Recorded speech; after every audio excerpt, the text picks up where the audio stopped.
وہ ایک طرف تو اسرائیل سے ڈیل کر رہے تھے سیریا کے مسئلے پہ، دوسری طرف اسرائیل کو فلسطین کے مسئلے پہ بڑی دھمکیاں دے رہے تھے.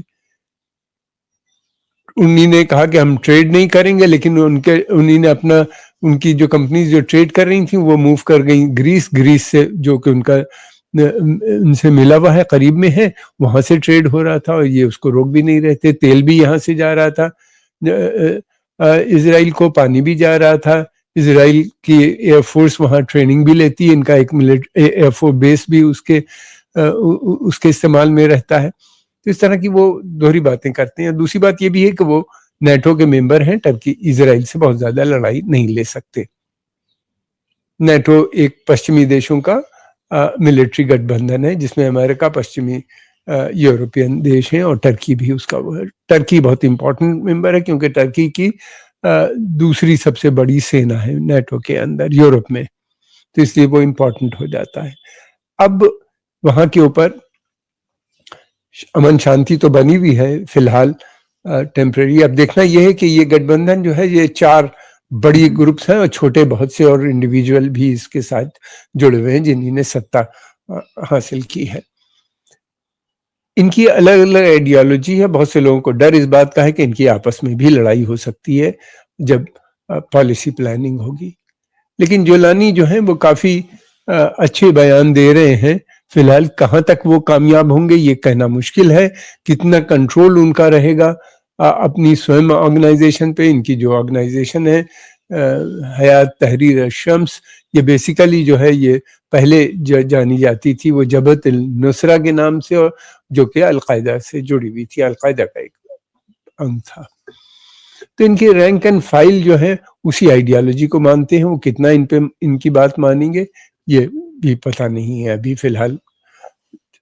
دوسری طرف یہ بھی ہے کہ سیریا عرب دیش کا ہم پہلے بھی بتا چکے ہیں، بہت امپورٹنٹ دیش تھا، اور یہیں سے جو تھے بنو امیت رول کرتے تھے اسپین تک، اور پورے عرب پہ ان کا قبضہ تھا. بہت بڑی امپائر بنی تھی، یہ پہلی عرب امپائر کہا جا سکتا ہے اسلام آنے کے بعد.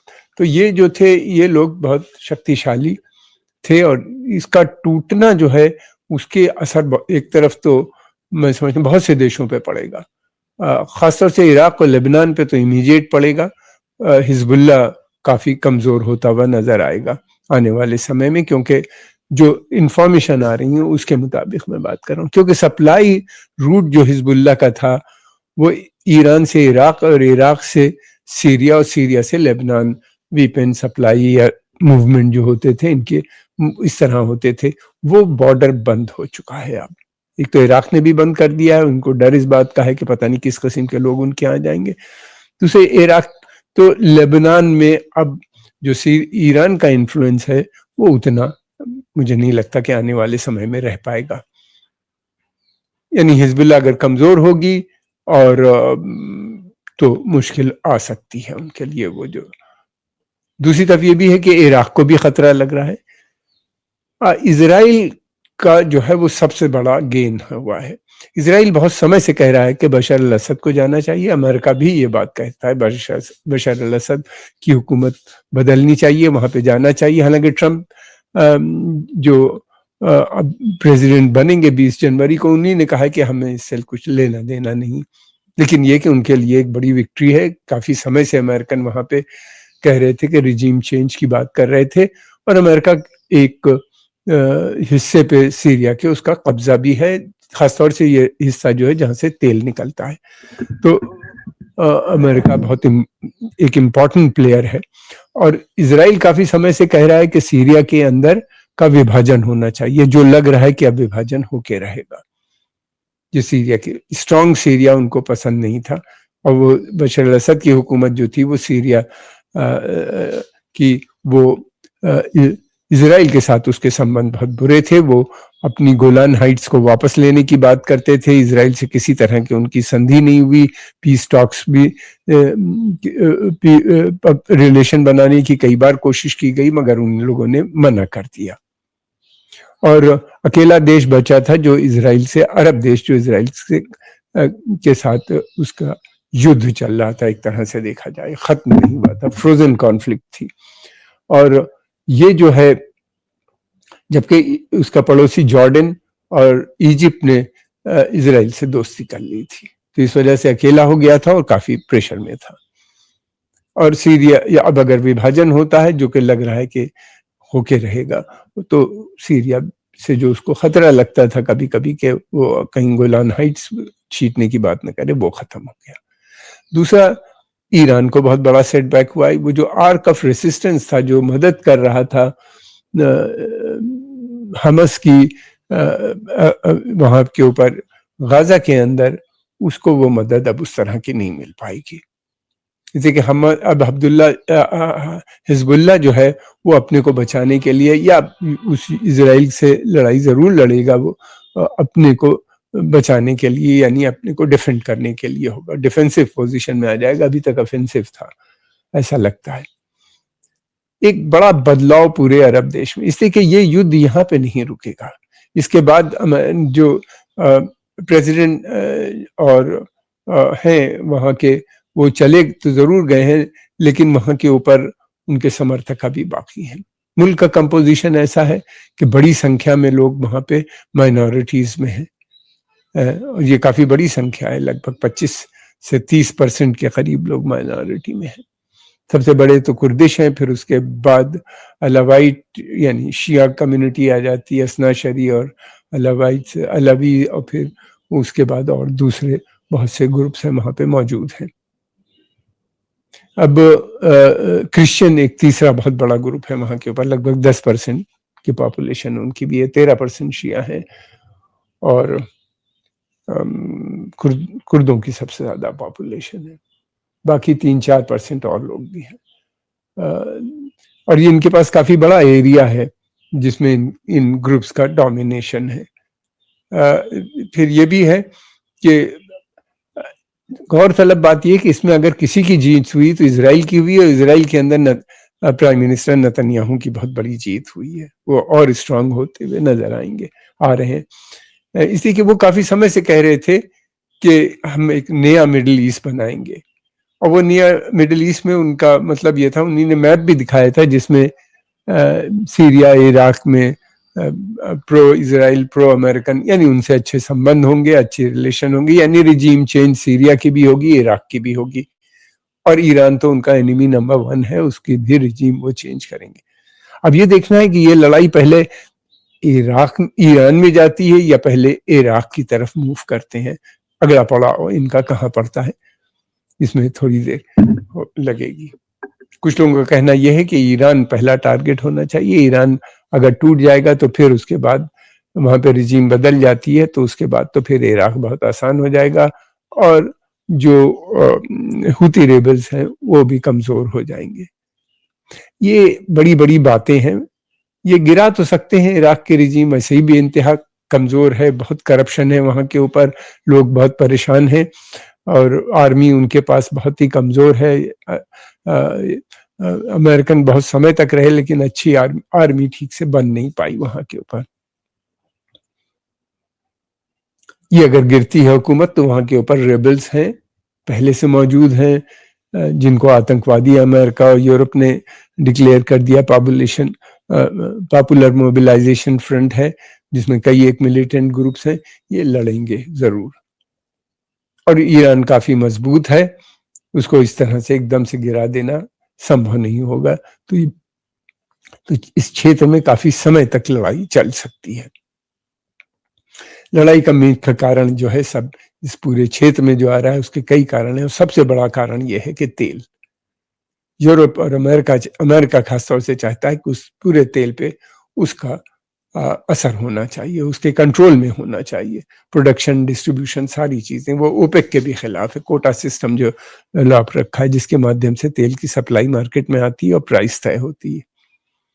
وہ کہتے ہیں کہ اب وہ کریں گے، اور انہوں نے سعودی عربیہ سے مانگا بھی ہے کہ وہ دیں، کہ وہ اپنے تیل کے جتنے انسٹالیشنز ہیں، ایسٹس ہیں، وہ ان کے حوالے کرتے، وہ اس کی حفاظت کریں گے ایران کے خلاف، اور پروڈکشن اور ڈسٹریبیوشن بھی وہی سنبھالیں گے، یعنی تیل کی قیمت بھی وہی نکالیں گے، پروڈکشن اور اس کے حساب سے. سعودی عربیہ دنیا کا سب سے بڑا تیل کا پروڈیوسر ہے جو انٹرنیشنل مارکیٹ میں تیل آتا ہے اس کا. سعودی عربیہ پہ بھی اب دیکھنا ہے کہ کس طرح کے اثر آتے ہیں، اس لیے کہ سعودی عربیہ جو ہے وہ ایک انڈیپینڈنٹ فارن پالیسی کی بات کر رہا تھا، امریکہ سے اپنی دوستی مینٹین کرتے ہوئے تھوڑی دوری پالیسی میٹرز کے اوپر وہ دوری بنا رہا تھا. وہ چاہتا تھا کہ ڈیولپمنٹ ایجنڈا ہو، وہ چاہ رہا تھا، کر رہا ہے، بلکہ اس پہ امپلیمنٹ بھی کر رہا ہے کہ تیل پہ نربھرتا کم ہو اور سیلف ریلائنس کی بات کر رہا تھا. یہ ساری باتیں برکس کی ممبرشپ، اس کو ایسا لگ رہا تھا کہ نیا دنیا بہت تیزی سے بدل رہی ہے، اس بدلتے ہوئے دور میں ملٹی پولر ورلڈ میں اس کو لگ رہا تھا کہ وہ بھی ایک امپورٹنٹ رول پلے کر سکتا ہے. اس میں کوئی شک نہیں کہ سعودی عربیہ کے پاس جس طرح کی کے ریسورسز ہیں اس کے حساب سے وہ اور اسلامک ورلڈ میں جو اس کی ایک حیثیت ہے اس کو دیکھتے ہوئے تو وہ ایک امپورٹنٹ، وہ اسی کارن وش وہ چاہتا تھا کہ برکس کی ممبرشپ بھی اس کو مل جائے. اور وہ امن شانتی کی بات کر رہا تھا، ایران سے بھی اس نے اچھے سمبند بنا لیے تھے. اب کیا ہوگا اس پورے چینج سینیریو میں، اس لیے کہ امریکہ اسرائیل بہت طاقتور ہو کے اس چھیتر کے اندر ایک بڑے پلیئر کے روپ میں ایمرج کرتے ہوئے نظر آ رہے ہیں. سیریا ٹکڑے ٹکڑے میں بٹا ہوا ہے، عراق میں جھگڑے ہیں، پھر اس کے بعد یہی دو سب سے بڑے ملک تھے اور یہ دونوں ملک بھی ختم ہو گئے. ایجپٹ پہلے ہی سرنڈر کر چکا ہے، اس نے اچھے رشتے امریکن سے اور اسرائیلیوں سے بنا لیے ہیں. جارڈن ایک اچھا بڑا ملک ہے، اس کے بھی بہت گھنے رشتے اسرائیل اور امریکہ سے ہیں. سودان کے اندر آپس میں سینا لڑ رہی ہے. پھر اس کے علاوہ صومالیہ میں سول وار بہت سمے سے چل رہی ہے، شباب یعنی ملیٹنٹ گروپس ورسز ادرس. پھر اس کے علاوہ ہم دیکھ رہے ہیں کہ اور جو دوسرے بہت سے دیش ہیں، افغانستان میں جو حالات ہیں ہمارے سامنے ہیں، اور کتنے لمبی لسٹ ہے، چاہے نائجر، مالی، کیمرون جہاں پہ بڑی سنکھیا میں مسلمان ہیں، سب سہارن وہاں بھی آتنکوادی گروپ یا اسلامک ملیٹنٹ جن کو امریکن آتنکوادی کہتے ہیں، ان کی لڑائی سرکار سے چل رہی ہے. بہت کمزور ہو گئے ہیں وہ لوگ بھی فرینچ افریقہ میں. تو پورے جو دیکھا جائے اس پورے جگہوں پہ وہاں پہ حالات اچھے نہیں ہیں. حکومتیں فیل ہو رہی ہیں. یہ سبھی حکومتیں زیادہ تر اسلامک دیش میں جو ہیں وہ بہت اسٹرانگ گورنمنٹ ہے کی طرح ایک کرتے ہیں، آرمی بیکڈ ہے اور آرمی کا ہی وہاں پہ دبدبہ رہتا ہے. پولیس اسٹیٹ جسے کہتے ہیں وہ بنا دیتے ہیں، بنی ہوئی ہیں، اور وہ اسٹیٹ سب کو لیپس کر رہی ہیں ایک کے بعد ایک کے پاس. جن کے پاس ریسورسز ہیں جیسے تیل اور گیس ہے وہ تو بچے ہوئے ہیں. سعودی عربیہ، کویت، قطر، بحرین، یہ سب پاپولیشن کم ہے، تیل کے بڑے بھنڈار ہیں اور کافی ایفلوئنس ہے ان جگہوں کے اوپر. لیکن دوسری جگہوں پہ مشکل. اب دیکھنا یہ ہے کہ یہ جو تختہ پلٹ ہوا ہے یہ کٹر پنتھی طاقتوں نے بیسیکلی کیا ہے، اس کا انفلوئنس کتنا پڑتا ہے. کیا دوبارہ سے پھر سے یہ جو کٹر پنتھی اسلامک موومنٹ تھا یہ اپنی طاقت گین کرے گا؟ اس لیے کہ اس کے بعد سے جب سے خلافت ٹوٹی بغداد و سیریا کے اندر البغدادی کی، اس کے بعد سے ان کا انفلوئنس کافی ختم ہوتا ہوا نظر آ رہا تھا، ڈکلائن آ گئی تھی.